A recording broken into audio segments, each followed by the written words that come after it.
很多人看到美国最新的这份就业报告的时候，第一反应可能是美国的经济是不是不行了？因为表面上看呢，这的确是一份不太好看的数据。2026年2月，美国非农的就业数据不但没有新增，反而减少了9.2万个岗位，失业率呢也从4.3%升到了4.4%。如果我们只看到这一层，就会觉得这不过是一个普通的坏消息，美国就业变差了，仅此而已。但我想说呢，真正值得我们警惕的，其实不是少了9.2万个岗位本身，真正危险的是这份就业报告出现的时点非常的特殊，因为它出来的时候，油价也在往上冲，通胀压力有可能被重新点燃。市场对于美联储未来降息的预期呢，也开始重新的摇摆了。也就是说，美国现在面对的可能已经不是一个单一的坏消息了，而是几件原本分开的风险开始被拖进同一个链条里了。今天这期视频呢，我们就来讲清楚为什么一份美国就业报告会同时牵动油价、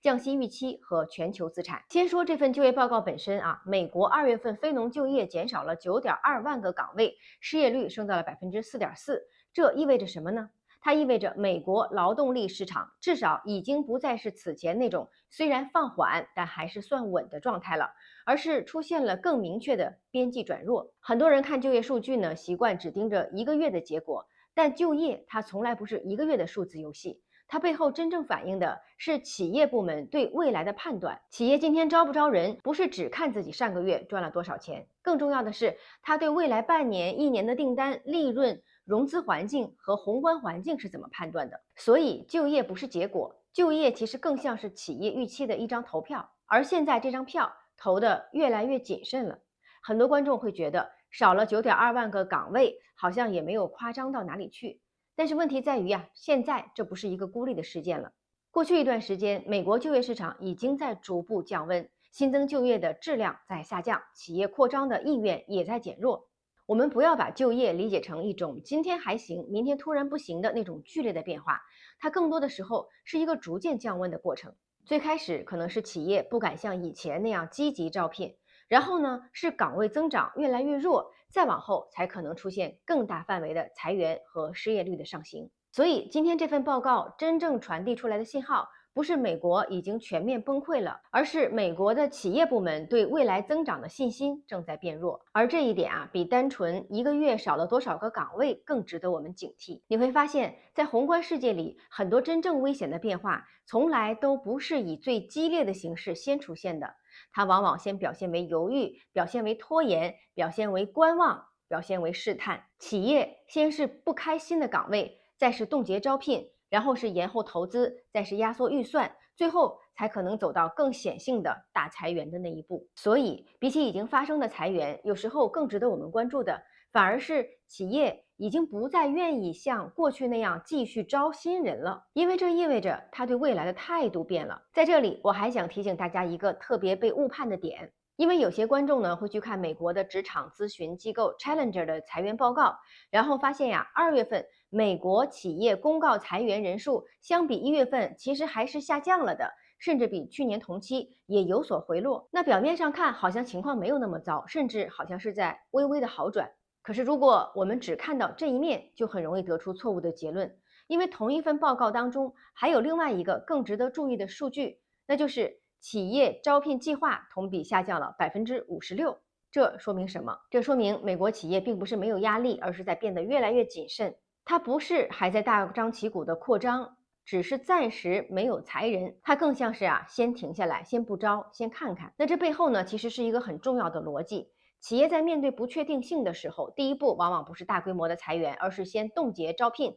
延后扩张，削减预算，压低成本。这种变化对宏观数据的冲击不会像一夜之间暴雷那样显眼，但是它的持续性往往更强。就像天气转凉的时候最先变化的不是河面立刻会结冰，而是风向已经变了，温度已经在降了。美国劳动力市场现在就更像是这种状态。真正的寒冷不一定先体现在今天裁了多少人，而是可能体现在企业现在已经不愿意继续按原来的节奏去雇人了。这一点对于白领市场、中层岗位、毕业生市场尤其重要，因为当企业开始谨慎的时候，它最先裁掉的不是核心生产岗位，而是那些可以延后、可以替代、可以压缩的边际岗位，比如说后台支持、市场传播、行政部分数据处理、文职以及中间管理层。这也是为什么很多人会感觉到宏观数据看起来好像没有那么难看，但是自己周围找工作、跳槽、谈薪资的体感已经变差了。因为劳动力市场的压力很多时候是先从新增机会减少开始的，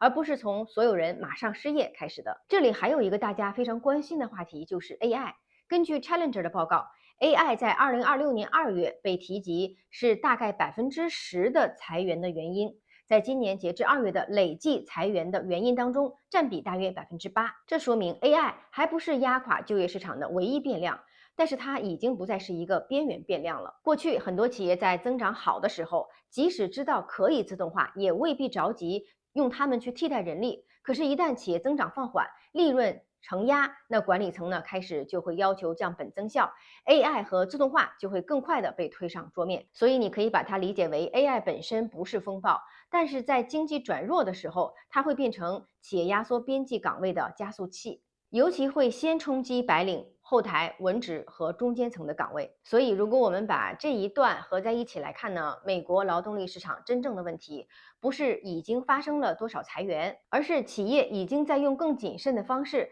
对未来表达态度了。他们不再愿意积极扩张，不再愿意轻松增加岗位，不再愿意继续为未来下注。这种预期上的转弱，往往比眼前的数据本身更值得重视。如果事情只是停留在就业走弱，那美国面对的呢，主要还是增长问题。增长变慢，需求变弱，理论上通胀也会慢慢的降下来。美联储虽然会难受一点，但至少呢还有操作的空间。可是问题就在于，现在偏偏不是一个只有就业变差的世界了。就在这份就业报告出来的同时，另外一条线也在快速的升温，那就是油价。最近呢，中东局势升级，尤其是围绕着霍尔木兹海峡的运输风险在上升，市场开始重新定价原油供给中断的可能性，油价因此出现了明显的上冲。你可别小看这个变化啊，油价它不是一个孤立的市场，它不是只影响开车的人加一次油贵几块钱那么简单。原油价格一旦往上走，背后会顺着一整条产业链向下传导，它会影响物流、影响运输、影响航空、影响制造成本、影响化工产品的价格，最后呢也会影响居民的出行成本和企业的运营成本。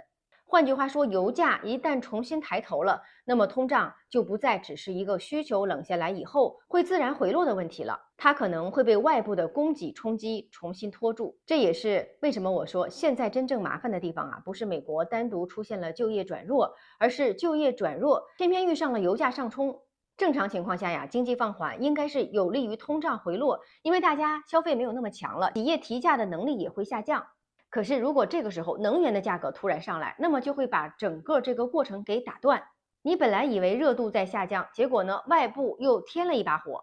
于是就会出现一种非常尴尬的状态。一边是工作更难找了，而另外一边呢，是生活还可能更贵了。对于居民来说，这还意味着真实购买力的承压；对于企业来说呢，这意味着利润空间被挤压；对于政策制定者来说，这意味着原本可以顺着增长放缓去处理的问题，现在被油价重新复杂化了。所以油价这一段在这期视频里非常关键，因为它让这份就业报告啊不再只是一个劳动力市场转弱的故事，它开始变成一个增长放缓与价格压力可能同时存在的故事。而一旦走到这一步，后面真正被架住的那就是美联储了。接下来我们就来看这条链条里啊最关键的一个角色——美联储。因为只要我们把前面的两件事放在一起来看，就会发现现在最难受的其实也未必是企业，也未必只是消费者，而是美联储。为什么呢？因为美联储其实最容易处理的情况呢有两种，一种是经济很热，通胀很高，那它就加息，维持高利率去压需求。第二种呢是经济明显转弱，通胀也在顺利的回落，那它呢就可以放心的降息去拖经济。可是现在的问题恰恰就在于，美国面对的并不是这两种简单的局面，而是一边就业在变差，另外一边呢，油价又把通胀的风险重新顶了起来。这样一来，美联储就会被架在中间。你会发现呀，这种局面真正让人头疼的地方在于，两边都对，但是两边呢又彼此冲突。一边是劳动力市场在降温，企业的信心在减弱，理论上应该给经济一点喘息的空间。另外一边呢，却是能源的价格上来了，通胀可能不那么听话了，这又会让美联储不敢轻举妄动。它如果太早降息，市场可能会担心通胀又被重新点燃；它如果一直不降息，那么增长和就业有可能会承受更大的压力。所以现在真正的问题不是美联储会不会降息，而是它的政策空间正在变窄。而政策空间一变窄，那市场的波动就会变大。因为过去投资者习惯了一个相对清晰的叙事，通胀下来，美联储就降息，风险资产呢就有支撑。但是现在呢，这条链条开始不那么顺了。我觉得很多人在看宏观的时候，容易把重点放在3月份美联储会不会降息，4月会不会降，6月会不会降这样的问题上面。但是对普通人来说呢，真正值得理解的是，美联储现在已经很难用一个轻松的动作去解决所有的问题了。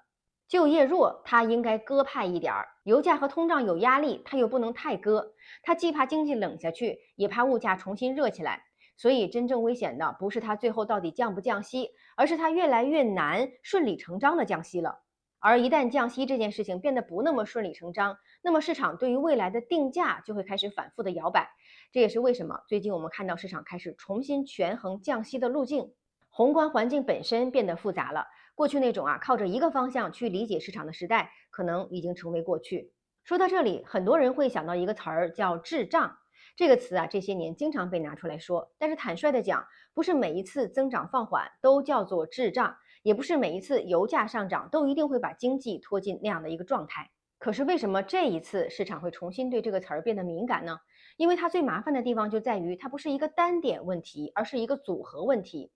所谓的滞胀，最让市场难受的，从来不是字面上的经济停滞、通胀很高这样的那么简单的一个状态，而是增长没有那么强，价格却又没有顺利的下来。它就意味着你很难找到一个舒服的政策方向，也很难给资产一个特别稳定的估值锚。正常情况下，如果经济开始放缓，市场就会觉得好，那通胀压力应该慢慢的消退，美联储未来可以更宽松一点，风险资产也许还有托底的机会。可如果这个时候油价往上冲了，能源和运输成本重新抬头了，通胀就可能被再次拖住。于是市场就会发现，原本以为会自然发生的那套修复的逻辑，突然没有那么顺了。增长在降温，但是价格不肯乖乖回落；企业不想招人，但是居民的生活成本却可能上去。美联储应该救增长，但是又不敢太早释放宽松，这就是所谓的滞胀式的尴尬。它不一定意味着美国明天就会进入一个教科书式的滞胀的时代，但它意味着市场开始重新给这种麻烦的组合定价了。市场最怕的其实不是坏消息本身，市场真正怕的是坏消息开始彼此解释对方。就业弱原本呢只是增长的问题，油价上涨原本只是地缘冲突和能源的问题，但是当这两件事儿放在同一个时间点，它们就会互相的强化。就业差会让市场更担心企业未来的盈利和需求，油价高会让市场更担心通胀和成本，这两者结合在一起，就会让资产重新面对一个非常棘手的问题。如果增长弱，成本又高，那么未来的利润怎么支撑估值？靠什么支撑政策能不能及时的接住？这个时候很多资产的波动就不再是新闻的驱动，而是逻辑的驱动。所以今天我们要警惕的不是美国会不会明天就衰落，而是全球市场正在重新适应一种更难受的可能性。增长放缓，但是价格不低；政策想救，但是动作受限；投资者想乐观，但是找不到一个特别稳固的理由。这种状态呢，比单纯的好或者单纯的坏都让市场不舒服。说到这里，很多观众可能会问，这和我有什么关系？我又不是在美国找工作，我也不是美联储的官员。那美国的一份就业报告加上中东那边的油价波动，为什么我要关心呢？答案是因为这些变量一旦开始互相牵动，它们最终就不会只停留在新闻的标题里，它们会沿着资产价格、物价和预期三条线传到普通人的生活当中。咱们先说资产价格，对于全球市场来说，最直接的变化就是风险偏好会变得更加脆弱。美股里面那些特别依赖降息逻辑、估值又偏高的板块会更容易波动。因为他们过去的支撑逻辑之一就是相信通胀会继续回落，美联储可以顺理成章的降息变宽松。可是现在呢，一旦油价把这条线打断，那么市场就会开始重新评估这些资产到底贵不贵呀。与此同时，原油本身会变得更加敏感，黄金的避险逻辑也会被强化，而美元和美债则会在通胀压力和避险需求之间反复拉扯。简单来说未来一段时间，全球资产面对的可能不是单边的趋势，而是更高的波动。再说对中国投资者的影响。中国观众当然不是靠美国的工资生活，但是全球最核心的定价变量一旦开始重新的组合，那中国投资者也不可能完全的置身事外。因为国际油价如果持续高位，会影响全球的运输、制造和通胀预期。美国的降息路径如果反复，那么全球资金呢对不同市场的偏好也会跟着变化。美元如果因为避险和能源因素重新走强，新兴市场资产整体就更容易承压。也就是说，哪怕你手里没有一股的美股，没有一张美国的信用卡，你依然会被这套全球资产定价体系所影响。最后呢，说到普通生活层面，这种传导往往更加隐秘，也更加慢。它不会让你明天起床就突然感到世界变了，但是它会慢慢在几个地方体现出来。第一，就是能源和大家出行成本的抬升；第二，是全球市场波动带来的财富感受的变化；第三，是舆论和预期对消费和就业信心的拖动。普通人呢，不需要天天盯着非农数据，也不需要每天刷新油价的报价，但是我们要知道，这些看上去离自己很远的宏观变量，最终会顺着价格、情绪和资产负债表传导到我们的身边。所以，如果我们把今天的这些事情重新的总结一遍就会发现，真正值得关注的，并不是美国2月份少了9.2万个就业岗位，那个数字当然也重要，但是它不是我们今天讨论的核心。核心的地方在于，这份就业报告出现的时点非常特殊，它不是孤零零的出现的，而是在油价上升、通胀风险回摆、美联储政策空间收窄这些事情同时发生的。于是，一份看上去只是劳动力市场转弱的报告，突然就被拖进了一条更大的风险链条当中。这也是我今天想提醒大家的。很多时候市场真正的危险从来不是来自于一个单一的坏数据，而是坏数据开始彼此连线。当就业、油价、通胀和降息预期被拖进同一条链路的时候，市场面对的就不再是普通的波动，而是政策空间变窄之后的重新定价。那这个时候你就会发现，过去很多看起来理所当然的判断都要重新被审视。降息不再是简单的利好，油价不再只是能源市场自己的事情，就连那份就业报告也不再只是劳工市场本身的消息，他们都在共同说明一件事情：美国和全球的资产正在进入一个更难靠单一叙事去理解的阶段。对普通人来说呢，最重要的，我们不是去猜下一次美联储到底什么时候会降息，而是先看懂，当增长、价格和政策开始互相打架的时候，资产世界会比过去更加颠簸。真正有用的不是情绪化的下结论，而是知道自己处在一个什么样的环境当中，什么样的变量在互相牵动，什么样的逻辑已经变了，什么样的逻辑还在延续。那只有这样，我们面对接下来的波动，才不会只是被动的接受，至少我们会知道风是从哪个方向吹过来的。我是苏涵，我们下期见。